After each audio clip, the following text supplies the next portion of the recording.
Frederick Douglass said he was freed from slavery, not the moment when he was released from his physical bonds. It was when master said yes, and he said no. Wow. And that's... How many bands can say they've had a hit song more than a decade after releasing it? Well, in 2009, rock fans in England were frustrated with the predictable corporate pop music stuffed down their throat during Christmas time, as the top song during the holidays basically guaranteed the #1 song for the entire year. And in the UK, that was a spot held for 3 straight years by the reality TV talent show X Factor. Radio DJ John Mortar was sick of this so-called inevitability and wanted to prove that the power of rock was much more commanding than any record company-driven, formulaic pop fluff. He just needed a track with the power to topple a pop juggernaut.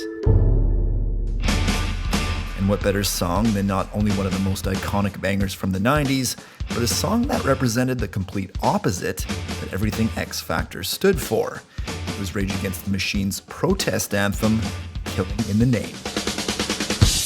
I won't do what you tell me!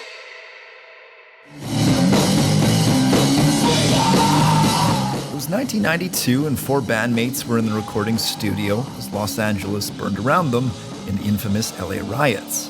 4 LAPD officers had been acquitted in the beating of Rodney King, and the city exploded in anarchy after years of witnessing blatant corruption and racism from its police force. This struck a nerve for the members of Rage Against the Machine, who by this point had only been a band for about a year. But it was exactly this type of political unrest that inspired the band to get together in the first place. The 2 main songwriters, frontman Zach De La Rocha and guitarist Tom Morello, grew up with political activists and revolutionaries as parents and grandparents. Living in the States, you're living in one of the most brutal societies in the history of the world. Any society that is set up solely to profit a wealthy class, while the majority of the people toil and suffer and sell their labor power, then that society should not stand. It should be challenged and questioned and overthrown. As they sat in that Los Angeles studio in 1992, Zach channeled the city's collective anger into new lyrics. Those who died are justified, but wearing the badge and your chosen white. For the music, the main guitar riff came from Tom Morello in the middle of a music lesson he was teaching. It was inspired from a simple guitar technique of tuning the top string lower to a D instead of the normal E. I was teaching a student from a fairly accomplished Hollywood band, came to me for some lessons. I was actually playing a Kramer bass that was tuned down to D and showing them how it sort of changes the fretboard and can suggest different ideas. And I played the boom.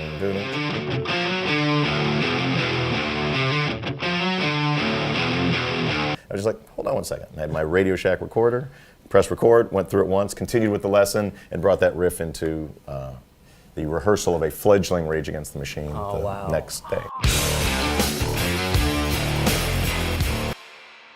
When Rage Against the Machine released their debut album in 1992, its authentic, politically motivated agenda helped make the record stand out and make it a hit. This song is about being an individual, about searching and finding new information and using your strength as an individual to attack systems like America who continue to rob and rape and murder people in the name of freedom. But another part of Rage's authenticity was their unique sound, including Tom's approach to the guitar. As hip-hop entered the mainstream in the early 90s, no one had seen this unique blend of heavy metal, punk, and hip-hop on the guitar before. When you pick up an instrument, there's sort of 2 lanes that you can be in. One, there's musicians, and then there are artists. And for the first 10 years of playing electric guitar, I became a very technically talented musician. I did not have my own voice on the instrument, however. I was not able to write music that I loved. I've been working hard as a candy. And it was really at the beginning of Rage where I started self-identifying as the DJ in the band. And all of a sudden, like, the blinders came off, and I just was like, this doesn't sound like other guitar players. Rather than practicing Eddie Van Halen scales, Tom was trying to replicate what he heard from Jam Master Jay and from his other hip-hop records. At the time, there was a lot of people were like, the electric guitar is done. people can now sample. You don't need a guitar player. You can sample. Guitars have been played already. We'll sample the ones that have been played. We don't need you anymore. And I was like, let's see who gets outdated. I'm going to do with my bare hands what DJs do. Right. I'm going to scritchy scratch on that. I used to be sort of a competitive gunslinger in the world of guitar players, and I became a competitive gunslinger in the world of like scritchy scratch.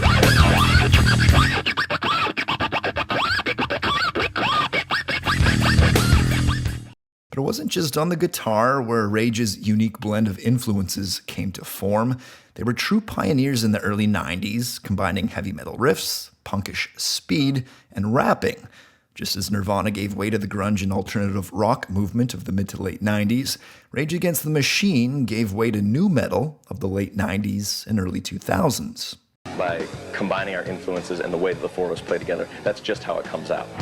There's a definite hip-hop influence and a punk influence and a hard rock influence. You know, it's just the way that the four of us play together that makes it pretty seamless. Usually it takes a while for a band to earn the credibility with a record label before they can get away with pushing the boundaries in their music.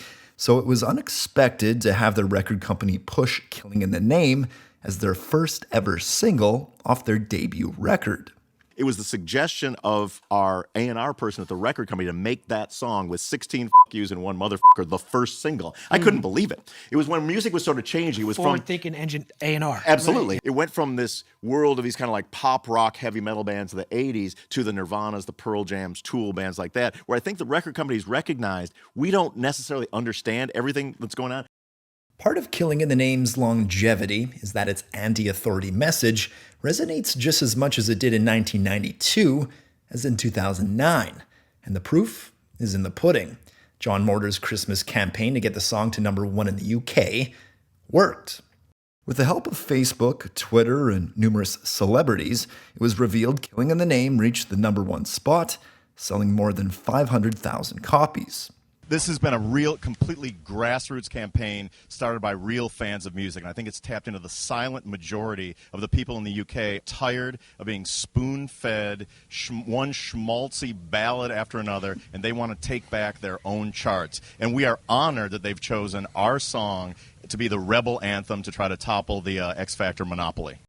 Rage Against the Machine donated all profits to charity, and to thank those UK fans, performed a free show in London later that year. Whether it's condemning police brutality, racism, or corruption, the power of Killing in the Name is that the lyrics are elastic enough to apply to any injustice, be it in the early 90s or today. And the combination of the conviction of that message, but also the unique sound of hip-hop and metal, ensured Killing in the Name would be enshrined in the list of top protest songs of all time. At the end of the day, it comes down to a simple but timeless universal statement: F*** you, I won't do what you tell me.